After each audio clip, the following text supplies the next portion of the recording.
नमस्कार साथियों। 70वीं बीपीएससी को लेकर के बवाल रुकने का नाम नहीं ले रहा है और इसके लिए अगर कोई जिम्मेवार है तो वो है बीपीएससी खुद, क्योंकि आयोग का अरियल रवैया छात्रों को और ज़्यादा उकसा रहा है, भड़का रहा है। इससे पहले वाले जो चेयरमैन थे अतुल प्रसाद सर, वो बहुत डेमोक्रेटिक आदमी थे, लोगों की समस्याओं को सुनते थे, उसका निराकरण करते थे। समय समय पर आयोग सूचनाएं भी जारी करता था अपने ऑफिशियल वेबसाइट के माध्यम से, या अनेक बार अतुल प्रसाद सर अपने ट्विटर हैंडल से ट्वीट भी करते थे कि इस डेट को एग्ज़ाम होना है, इस डेट को रिजल्ट आना है, फलां तारीख को ये होगा, फलां तारीख को वो होगा। वो तमाम सूचनाएं देते रहते थे। लेकिन लोगों को कई प्रकार की समस्याएं हो रही हैं, कई प्रकार के रिजर्वेशंस हैं लोगों के दिमाग में, लेकिन आयोग की ओर से कोई इसका स्पष्टीकरण नहीं आया है अभी तक। आयोग एकदम चुप्पी साधे हुए है। इसके कारण अभ्यर्थीगण लगातार आंदोलित हैं और एक बड़ा आंदोलन, ये जो मुद्दा है, एक बड़े आंदोलन का रूप ले सकता है कभी भी। बिहार आंदोलन की धरती रही है।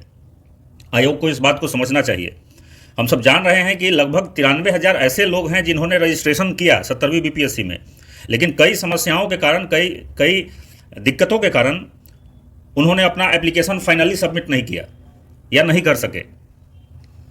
कहीं कहीं ये 80,000 बताया जा रहा है ये आंकड़ा, कहीं 90,000, कहीं 93,000, जो भी हो, 80,000 से 1 लाख के बीच हम मान लेते हैं।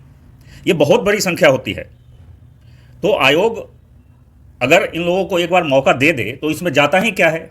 लोगों का कहना है कि एप्लीकेशन पोर्टल को फिर से रीओपन करे आयोग, ताकि ये जो लोग रजिस्ट्रेशन कर चुके हैं अपना और फाइनली सबमिट नहीं कर पाए, वे लोग भी अपना जो आवेदन है उसको सबमिट कर सकें। लेकिन आयोग एकदम अरियल रवैया अपनाए हुए है।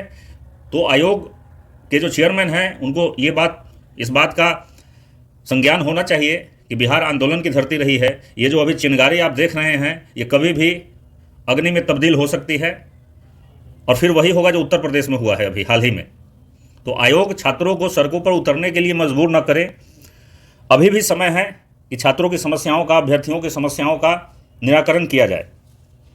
आइए थोड़ा देखते हैं कि अभ्यर्थी जो मांग कर रहे हैं कि पोर्टल फिर से रीओपन किया जाए, क्या इसके पीछे कोई ठोस कारण है या यूं ही ये मांगे की जा रही हैं। तो मैंने यहाँ लिखा है कि क्यों एप्लीकेशन पोर्टल को क्यों रीओपन होना चाहिए। तो इसके पीछे जो सबसे पहला तर्क है कि शुरुआत में एडिट का ऑप्शन नहीं था। हम सब जानते हैं कि सितंबर महीने में बीपीएससी ने नोटिफिकेशन जारी किया था 70वीं बीपीएससी का। 28 सितंबर से लेकर 18 अक्टूबर तक फॉर्म फिलअप किया जाना था। बाद में शुरुआत में 28 सितंबर से 18 अक्टूबर तक, बाद में इसको बढ़ा करके 4 नवंबर तक कर दिया गया। लेकिन जो लोग पहले अपना ओटीआर सबमिट कर चुके थे, ओटीआर यानी वन टाइम रजिस्ट्रेशन, तो जिन लोगों का ओटीआर पहले से तैयार था, उनको अगर अपने एप्लीकेशन में कुछ एडिट करना था, कुछ संशोधन करना था, कहीं पर कोई गलती थी, तो शुरुआत में लगभग 15 दिनों तक एडिट का ऑप्शन ही नहीं दिया गया आयोग की ओर से। इन कारणों से तमाम लोग अपने एप्लीकेशन को फाइनली सबमिट नहीं कर पाए। बाद में जब एडिट का ऑप्शन आया और लोगों ने फॉर्म फिलअप करना शुरू किया, तो शुरुआत आखिरी कुछ दिनों में, लगभग आखिरी 5-7 दिनों में ओटीपी की समस्या सामने आई। लोगों के मोबाइल नंबर पर ओटीपी नहीं आ रहे थे और बिना ओटीपी का आप फॉर्म फाइनली सबमिट कर नहीं पाएंगे।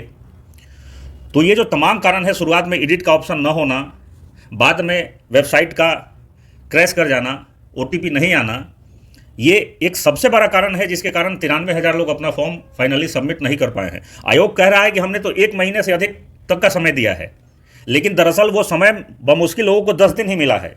1 महीने कहने के लिए है। आप शुरुआत में 15 दिनों को निकाल दीजिए जिसमें एडिट का ऑप्शन नहीं था, आखिरी 5-7 दिनों को निकाल दीजिए जिसमें वेबसाइट क्रैश कर गया, ओटीपी की समस्या हो गई। तो ये जो बीच के 10-12 दिन बचे हैं, यही लोगों के लिए थे।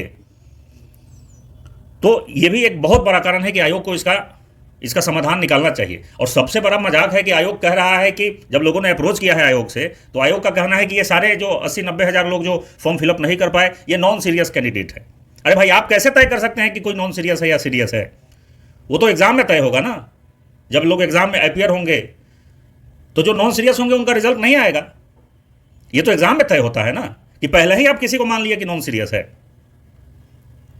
ये पहली समस्या। दूसरी समस्या, पहले क्या था कि कोई भी जो सर्टिफिकेट आयोग की ओर से मांगा जाता था, उसकी ज़रूरत तब होती थी जब आप इंटरव्यू के समय जाएंगे। लेकिन अभी इधर क्या हुआ है कि पीटी के लिए जब आप अप्लाई कर रहे होते हैं उसी समय आयोग आपसे कहता है कि आप ईडब्ल्यूएस सर्टिफिकेट दीजिए, रेसिडेंस का दीजिए और दुनिया भर की चीज़ें। तो हम सब जान रहे हैं कि बिहार में उस समय पूरा जो नॉर्थ बिहार है वो बाढ़ की समस्या से ग्रस्त था। तो लोग बाढ़ का सामना करते या अपना सर्टिफिकेट बनवाने के लिए ब्लॉक का और डिस्ट्रिक्ट हेडक्वार्टर का चक्कर काटते। अगर किसी को ईडब्ल्यूएस सर्टिफिकेट बनवाना है तो उसको इनकम सर्टिफिकेट भी बनवाना है, रेसिडेंस सर्टिफिकेट भी बनवाना है। अगर किसी को बिहार में रिजर्वेशन डिमांड करना है, रिजर्वेशन मांगना है, रिजर्वेशन उसको चाहिए, तो रेसिडेंस सर्टिफिकेट देना था, उसको कास्ट सर्टिफिकेट देना था, उसको इनकम सर्टिफिकेट देना था, उसको ईडब्ल्यूएस सर्टिफिकेट देना था। और जो लोग बिहार के हैं वो जानते हैं कि अगर आप सही प्रक्रिया से इन सब कागजातों को बनवाने की कोशिश करेंगे तो कम से कम 20 से 25 दिनों का समय चाहिए।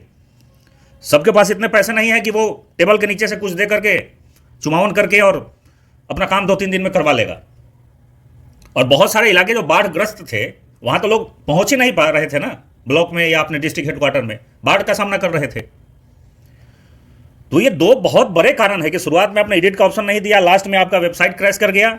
और चूंकि आप इतने तमाम प्रकार के सर्टिफिकेट की डिमांड कर रहे थे कि सर्टिफिकेट ही लोगों का नहीं बन पाया और बहुत लोग इसके कारण आखिरी समय तक अपना फाइनली सबमिट नहीं कर पाए एप्लीकेशन। तो ये कारण है। तीसरा कारण कि उस समय पर्व त्यौहार का भी समय था, सरकारी अवकाश हो जाता है या लोग पर्व त्यौहार में व्यस्त हो जाते हैं। 3 अक्टूबर से नवरात्र स्टार्ट था, 3 अक्टूबर से नवरात्र का समय स्टार्ट था। अब जानते हैं कि नवरात्र के आखिरी दिनों में सप्तमी, अष्टमी, नवमी, दसवीं लोग बहुत ज़्यादा बिजी हो जाते हैं। 2-3 दिनों की आखिर में 2-3 दिनों की सरकारी छुट्टियां भी हो जाती हैं। 31 अक्टूबर को दीपावली था और 4 नवंबर तक जो है 4 नवंबर तक आखिरी डेट था फॉर्म फिलअप करने का। हम जानते हैं कि बिहार में दीपावली के बाद पूरा छठ का माहौल हो जाता है। तो 31 अक्टूबर के बाद जो ये 4 नवंबर का दिन है, ये 4 दिन जो है इसको आप माइनस करके ही चलिए, वो पूरा छठ का माहौल हो जाता है। उस समय लोग कैसे अपना सर्टिफिकेट बनवाते और दुनिया भर की तमाम समस्याओं का सामना करते। तो ये तो ऐसे समय में ये एप्लीकेशन फिलअप हो रहा था भाई, फिल किया जा रहा था कि बाढ़ की समस्या थी, पर्व त्यौहार का समय था। तो ये बहुत वैलिड रीज़न है कि लोग क्यों कह रहे हैं कि भाई पोर्टल को रीओपन करिए। एक और लोगों के मन में जो रिजर्वेशन है वो नॉर्मलाइजेशन को लेकर के है। आयोग ने अब तक स्पष्टीकरण क्यों नहीं जारी किया है कि हम नॉर्मलाइजेशन करेंगे या नहीं करेंगे। लोगों की आयोग ने जो चुप्पी साध रखा है, लोगों को शंका हो रही है। उत्तर प्रदेश में आप लोगों ने देखा कि कितना बड़ा आंदोलन हुआ है, लोग सड़कों पर बैठे रहे और तब तक बैठे रहे जब तक आयोग ने उनकी मांगे न मान ली और आयोग को पीछे हटना पड़ा। लोगों ने आयोग को घुटनों पर ला दिया इसी नॉर्मलाइजेशन के कारण। अब तो बीपीएससी को स्पष्टीकरण जारी कर देना चाहिए। पहले यह भी आशंका थी कि संभवतः 10 लाख एप्लीकेशन सबमिट होंगे, तो बीपीएससी ने कहा था कि 6 से 7 लाख तक का तो एग्जाम एक दिन में कराने की कैपेसिटी है हमारे पास, लेकिन उससे ज़्यादा एप्लीकेंट्स होंगे तो फिर हम एक शिफ्ट में एक दिन में नहीं करा सकते हैं। लेकिन अब तो लगभग 4,83,000 ही फॉर्म आए हैं। तो अब तो आयोग को बता देना चाहिए कि हम फला डेट को 13 दिसंबर ही मान लीजिए, अगर 13 दिसंबर को एक शिफ्ट में हम एग्जाम ले रहे हैं। भाई नॉर्मलाइजेशन की ज़रूरत कहाँ पड़ती है? उन एग्जाम में इसकी ज़रूरत पड़ती है जहाँ एप्लीकेंट्स बहुत भारी संख्या में होते हैं, 20 लाख, 25 लाख, 30 लाख, 40 लाख, जैसे रेलवे के एग्जाम में, एसएससी के एग्जाम में। लेकिन आयोग का जो एग्जाम है जिसमें 4,83,000 एप्लीकेंट्स हैं केवल, उसमें नॉर्मलाइजेशन की क्या ज़रूरत है? और अगर नॉर्मलाइजेशन आप नहीं कर रहे हैं तो आप बता क्यों नहीं रहे हैं? यूपीएससी भी कहाँ करता है नॉर्मलाइजेशन? जिन एग्जाम में नॉर्मलाइजेशन लागू भी है वहाँ देखिए किस प्रकार की समस्याएं सामने आ रही हैं। लोगों के माइनस में अंक आ रहे हैं, माइनस में कैसे आ सकता है? तो आयोग को नॉर्मलाइजेशन के ऊपर स्पष्टीकरण जारी करना चाहिए और पोर्टल को फिर से रीओपन करना चाहिए। कम से कम 10 दिनों का समय लोगों को दिया जाए, जो लोग अपना फॉर्म फाइनली सबमिट नहीं कर सके हैं उनको। और अगर आयोग नहीं मान रहा है तो अब अभ्यर्थियों से मुखातिब होकर के मैं कुछ कहना चाह रहा हूं कि आप लोग जो कर रहे हैं जो भी, उसको धरातल पर करने की ज़रूरत है। कीपैड वॉरियर्स बहुत मिलेंगे, मैं इसमें भी देख रहा हूं जो भी ये समस्याग्रस्त लोग हैं इनमें कीपैड वॉरियर्स बहुत ज़्यादा हैं। तो फ़ोन में उंगलियां चला करके कुछ टाइप कर देना बहुत आसान होता है, लेकिन उससे आपकी समस्या का निराकरण नहीं होगा, कोई रिजल्ट नहीं आने जा रहा है। तो ये गांधी के देश में आपको गांधी के पग चिन्हों पर चलना पड़ेगा समय समय पर। हम लोकतांत्रिक तरीके से अपनी बात रख सकते हैं, आपको सड़कों पर उतरना पड़ेगा। और शांतिपूर्ण तरीके से धरना प्रदर्शन करना पड़ेगा, तभी आयोग तक आपकी बात पहुंचेगी। भाई बच्चा भी रोता है तब माँ दूध पिलाती है, माँ को कैसे पता चले कि बच्चा भूखा है? बच्चा को रोना पड़ता है। तो आयोग को दिखाना पड़ेगा, आयोग के सामने कि इतने लोग इससे प्रभावित हैं, तब आयोग को लगेगा कि नहीं वाकई में कुछ करने की ज़रूरत है। अभी आयोग को लग रहा है कि नहीं यार ये कुछ वैसे ही लोग हैं जो अपना उंगली चला करके कुछ टाइप कर रहे हैं, कुछ ट्वीट वगैरह कर दे रहे हैं, कुछ नेताओं से मिल ले रहे हैं। और जब आप ग्राउंड पर उतरेंगे, अपनी संख्या बल दिखाएंगे, तब पॉलिटिशियन भी आपकी मदद में आएंगे, वो चाहे सत्ता पक्ष के हों या विपक्ष के हों। तो ग्राउंड पर उतरिए और शांतिपूर्ण तरीके से, मैं इस बात को अंडरलाइन कर रहा हूं कि आप आंदोलन करें, धरना प्रदर्शन करें, लेकिन शांतिपूर्ण तरीके से। आप कानून व्यवस्था को अपने हाथ में लेंगे तो फिर कानून अपना काम करेगा। तो शांतिपूर्ण धरना प्रदर्शन करना आपका फंडामेंटल राइट है, आप कर सकते हैं, आपको कोई इसके लिए रोक नहीं सकता है। तो आप ग्राउंड पर उतरिए और आयोग को बताइए कि तुम्हारा जो ये अखरपन है, अरियल रवैया है, इसको बदलने की ज़रूरत है। नहीं तो बिहार ये आंदोलन की धरती है, क्रांति की धरती है। यहाँ घुटनों पर लाना हमको आता है कि कैसे किसी को घुटनों पर लाया जाता है, ये बात हम अच्छी तरीके से जानते हैं। अंत में दिनकर की ये पंक्तियां मैं आपके हवाले कर रहा हूं। है कौन विघ्न ऐसा जग में टिक सके आदमी के मग में, है कौन विघ्न ऐसा जग में टिक सके आदमी के मग में, खम ठोक ठेलता है जब नर पर्वत के जाते पांव उखर, मानव जब जोर लगाता है पत्थर पानी बन जाता है। जय हिंद, फिर मिलेंगे।